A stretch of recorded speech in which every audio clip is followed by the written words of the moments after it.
All right, guys, y'all want to see this thing in action? You got to watch the whole video. Look below the video for this crazy good inverter. 3,843 constant watts now for the length of cooking this bread, running that heater, this one right here. 30 minutes doing that. 30 minutes non-stop pulling from massive, massive batteries. So what do you got to tell them, Kira? They want to watch this video, don't they? Yeah, and we will put everything you see here down below the video in case you're curious. If you're curious, you want to know, I want to check this out. 350 bucks. Man, 4,000 watt. That's a good one. Idle, less than 20 watts. All right, y'all stay tuned. Watch this video.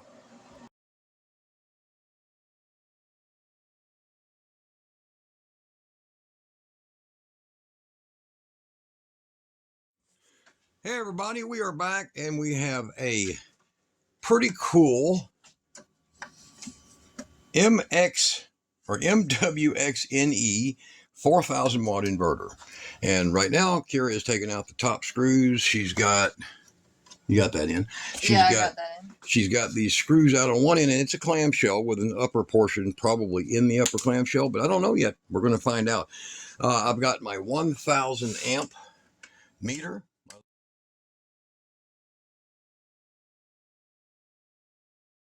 Home built meter set up, and it's got a 1,000 amp shunt in it, and we have a pair of SFK SunFun Kit batteries. So y'all look at that right there. You see the little address, sunfunkits.com. Go check them out.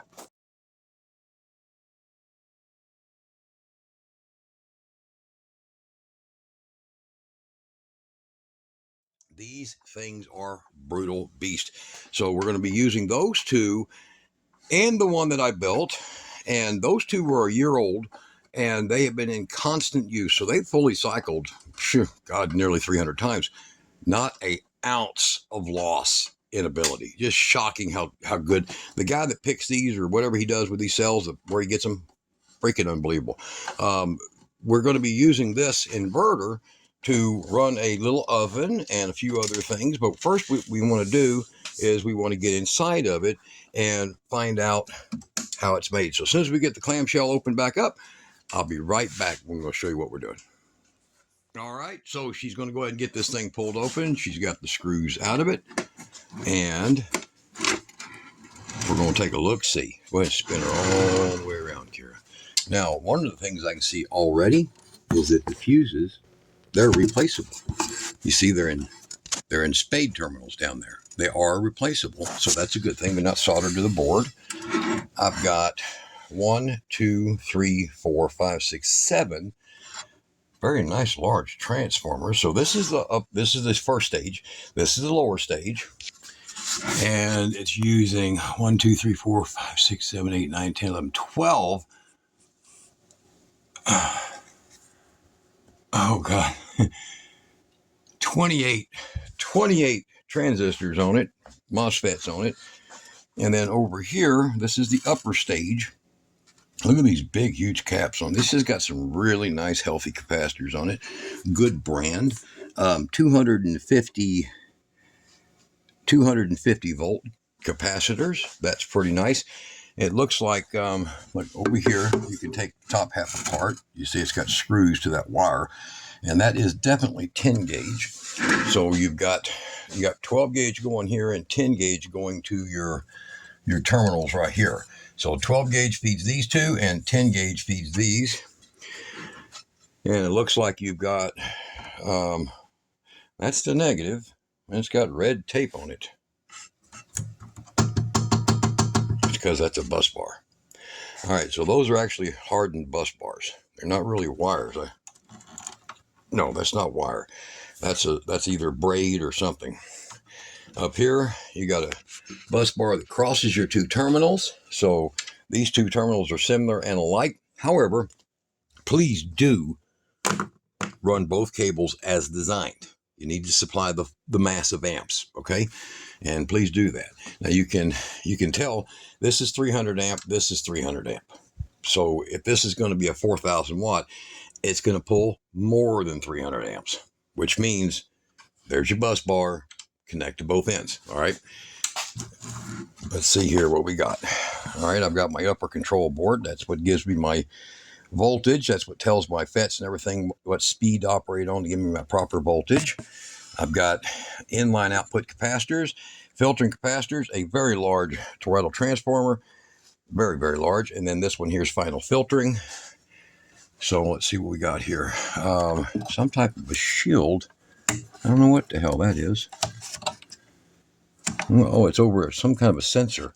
So there's a sensor right here. And then it's got, this one here is a mechanical fan relay.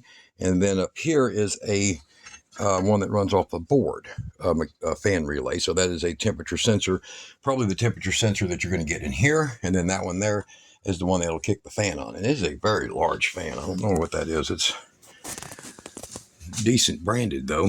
DFG fans are pretty good quality. So this one here is a 80 CFM. So that's pretty good output. All right. So it's a full case through flow. And it is a physical body mount. And then it looks like, you see if you can see in here. See that screw? There's a screw right there. And then let's see if there's any more. Yep, there's another screw right there. And this is designed to also be a different case. So you see the drilled holes in the two different spots. So you take those out, and let's see, probably the bottom two. Yep, there'll be probably 4 screws. You take those out, and then this upper shell will just slide straight off. And you can drop your top stage down. And it looks like the top stage has got pair of 10s coming over here, and they are also just right there screwed to some heavy terminals. So you could separate your top stage. I don't know about this. That might be a direct board mount. I can't really tell. But let's see where it goes over here. Okay, over here it's just got some glue on it, but it is a standard plug.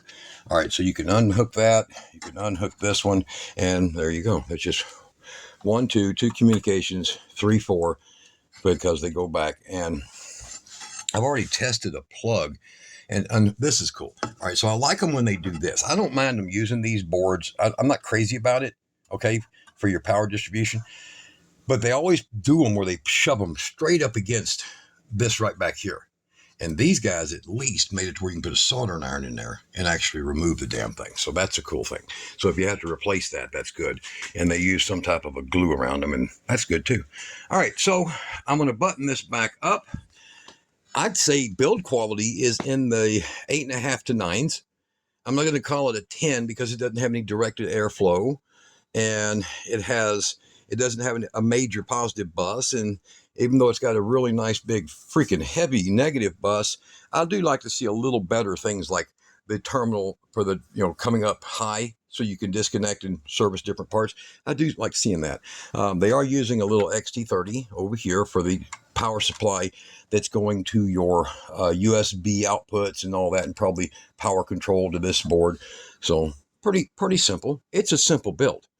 It's got decent thickness of metal. I don't know the brand. This is going to go into a 30-foot motorhome, a Pace Arrow, and I get to go through it first. I get to see it and test it, and let's see what we're going to get.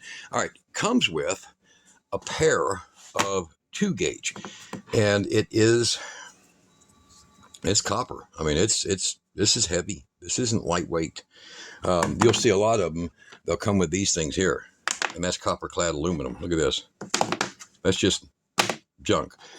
This one has real copper, or if it ain't real copper, man, it's lead, because this is really freaking heavy. And they're definitely 2-gauge, and it comes with 4 of them. So you have 2 for the negative, 2 for the positive. And the only thing I don't like, and let me give you this. All right, here, I'll grab this one. This is what really, this is a note.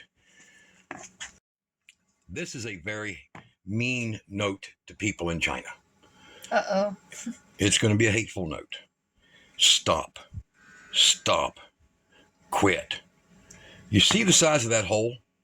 Would you please stop it?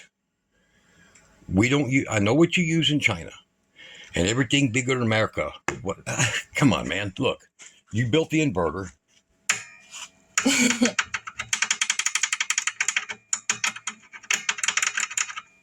Really? I mean, really? And the same way with the bolts on these batteries. Look at this. It's almost as big around the damn nut. Look, note to China. America, 5/16. From 1/0 and smaller, 5/16. 5/16.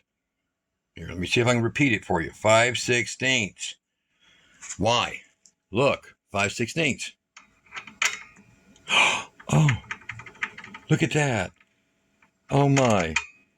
With slack, you see, it's even got a little space, okay?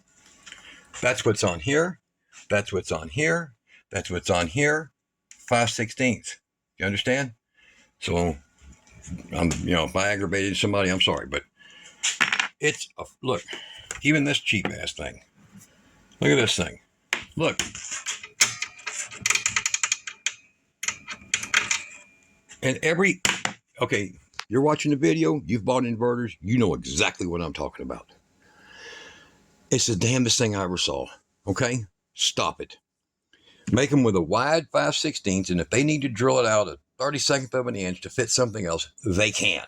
It's a lot of meat on that. Not on that. Okay? So we're going to hook this up. I'm going to button it back up, or I'm not. She's going to do it. Screw that. I'm not. Let Kira do it. Go ahead. So we're going to be using the 200 amp battery with a 200 amp BMS, a 300 amp battery with a 200 amp output BMS, another 300 amp battery with a 200 amp put. I think it should be a 200, might be 250 in this one. These are both self-heating, wonderful machines, wonderful batteries, unbelievable quality. And this is the one I built in a recent video. So go subscribe and look back on the channel, and you'll see how I put that one together. It's lithium. So Kira's got to put the silly thing back together, and me, I'll get all this unraveled. We've got a hand remote control. We've got a real nice display, a very long, this looks like nearly 20 feet, cord with it, and a decent book. I've gone through the book. I'm not wholly impressed, but not bad.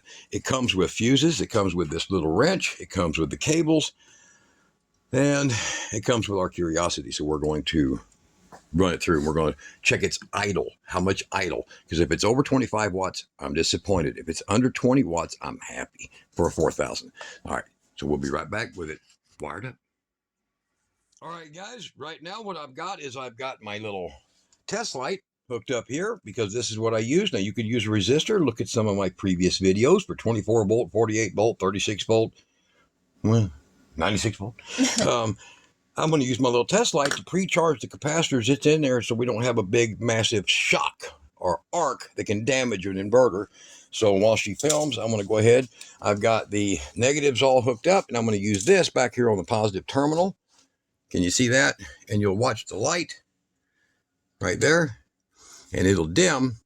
So you're sending that power through the filament, using the filament like a resistor, and it's going to charge up them things. So when I connect my positive battery cable, I don't have a massive big pop of power hit. So now I'm on there with that. And this is a pair of nice heavy 2-gauge genuine copper. And that's a sweet thing to have when it comes to stuff like this. Okay. And that one's connected, so we've got power through both, actually. You've seen the internal there. And I decided to hook them up like this. I had to clean some of that shrink tape, shrink tube, whatever you want to call it, off of that. And we'll put it together like so here. So all my negatives are hooked up. Everything's ready to go. And I'm going to just hit it real quick with a little driver to tighten that up. Not very much. Not too much, in other words. And try to strip them out. Them bolts will break. All right. So let's go ahead and power it up, Kira, and get our remote plugged into it. There's our remote. Here is our little standard modular plug. And there's our remote. Make sure you plug it in with the tab down, like so. And now I think the remote with the switch off will actually work. Or you might have to cycle it once. Let's see. I think you have to cycle it once. or leave the switch up. I think it might be leave the switch up. All right, there we go. So there's 13 volts. The little sunshine symbol says everything's okay. And look at this sweet thing. Here, let me pull this. There we go. Nice and pretty. See, that made it look bad, didn't it? All right, so there we go. This will fade out when you're not using it, so you always have to hit that to light up. But 123 volts. Hey, is that sweet or not? Okay, so what we're going to do with it is Kira's going to show you. We are going to be baking my bread in my Fableware oven with this. Seeing if it can handle it. Oh, it should handle it. I mean, it's... Here, let's try it out over here. Let's get... Boom. Let's turn that on. 0 watts. All right, she's got her bread in there. It's risen. And now she's going to kick that baby on. And she just kicks it on straight, no timer. Yeah. And now 1,552 watts. No buzzing. Listen. No buzzing. That's a very clean power. So we're going to shut the, we're going to put the oscilloscope on. And we're going to take a look at the voltage here. We're going to take a look and see if it's pretty or not. Okay. So I'm going to set that sucker up right there. We want to know, what's it doing, man? Now, right here. Over here, come over here. There's neutral is the black wire. The yellow wire is the ground wire or chassis wire. The L wire is the live wire. So that's your hot. This is a 120 volt unit. So we're going to go here and here and do our little test. What we got? Let's hit our reset. See how quick it comes around. There we go. Oh, my batteries. I got a bad battery in this thing. All right, guys. Batteries are gone. New battery. Sorry about that. I would have edited that out, but that's a food pod that ought to stay. All right, so nothing's being connected. That's actually the feedback it's picking up off of this little oven. Isn't that cool? All right, so you've talked about what's an EMF. That's electromagnetic frequency. So now we're going to hook this on here. And I'm going to hit the reset. And now it's showing us what our pretty voltage is. So right now, under load, it's still almost 120 degrees. And it is a very beautiful 60 hertz. And it's practically got no flutter at all. I mean, that thing is clean. It took them a long time to get them this good, didn't it? So this thing here is an impressive little machine already. Now, let's go ahead and hook up a, take that off of there. We'll hook up another 1,500 watt heater. Because the reason you want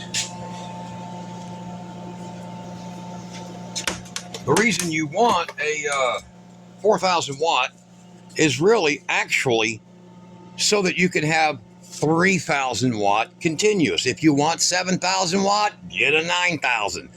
If you want 2,500 watts, get a 3,200. If you want, 2,000 watts, get a 3,000. You do this so that you don't destroy your batteries as well as overrun your units, okay? So it's foolish, for someone to say, well, I got microwave oven, this, I add them all up and equals 4,000 watts. That's what I want. You got to calculate starting voltage or starting amperage and wattage. The surge, right? If you don't calculate that stuff, man, you're just wasting your time. So, okay. So we're going to go ahead and put it on the low end of the high start. Right now, she's going to get over here. And I'm going to kill this light up here, guys, so y'all can see better. 132 amps is going through right this minute. And I'm going to kick this heater on. Let's go ahead and kill that light. Stay there. All right. So 132 amps. Now let's turn this heater on and let's see what she does. Fan kicked on the machine, so it's load sensitive. 189 amps. And that's on the number 2 heat setting. Now we're going to kick it to 3. It's in the 3 heat setting right now. So that's 1,525 watts. This heater's running full blast. What do we got over here? It's showing 3,025 total watts feeding through right now. Now, I'm going to go ahead and pull this heater off of it. And we're going to see what it'll do if we add 2. Let's try it out. Why not, man? I'll call Kevin up, tell him I didn't pay for it. But he said to run it, so, all right. He said it's going to try to run that big BTU AC unit, so. All right, so we're going to plug that one in right there. And look, you can even see all the goings on right here, see? You can see it remotely. You can put it right next to your bed, between your 2 beers and next to your mushroom tea. You don't got to worry. All right, so there's that. And we'll go ahead and turn this switch on. Boom, there it's running. And let's just make more heat, Kira. Okay? Or I'll put it back here. I'll put it back here so it's in the video. Yeah, put it back there. All right, so let's make more heat. I'll start this out. We'll set her on that. What is that setting? I don't know what it is. 400 on that one. So let's start it with a 400 and see what happens. I don't know. This outlet might not handle everything we're going to do. So we got 3440, 3,440. What do we got on our amps over here, hon? The amps are in the center there. And you can see the batteries are getting sucked down, but they're not dead. We got 4,070 watts out of the batteries coming out right now. Let's go ahead and keep it on there. Keep it on there. We're going to go ahead and get this thing up to 800 and see if we can push her to fault. All right, so what am I pulling right now? 4,677 watts are getting fed into her, 375 amps. That's pretty sweet. What do we got over here, Kira? 3,843 watts. Now, guys, if that's not enough, I mean, come on. This thing's freaking cheap. It's like $370 with a $50 coupon or something. So that's what you want. This is what you're looking for. You know, you got to have one that works. All right. Durability, I don't know. Price is good, though. Is it capable of handling that much amperage? That's a lot, man. Them batteries are doing it. Let's get warm in here. We're cooking Kira's what? My bread. Cooking her bread. So, and this thing here over here, where's it at? This thing here is still pulling basically 1,500 watts. Actually, this is about 1.5% off on both voltage and this reading. This is from like 2006. That's how old this. Remember Harbor Freight sold these things a long time ago. So as these deteriorate, that metal in there that helps the shunt, that helps you give that reading, it does the same. All right. So we're pulling 3843 constant and still have 122 volts in there, right? 122 was it showing? 118 on this, so that's about right. This is a couple volts off. How you like it? I think it's worth it. I think it's worth it. All right, guys, we're going to get this bread finished. We'll show you the end result. And look at them. That took that much amperage. It's pulling that much amperage. Oh, and you know what? They might want to see this part here. So let's see. Some guys will want to know this, and I'm willing to show it.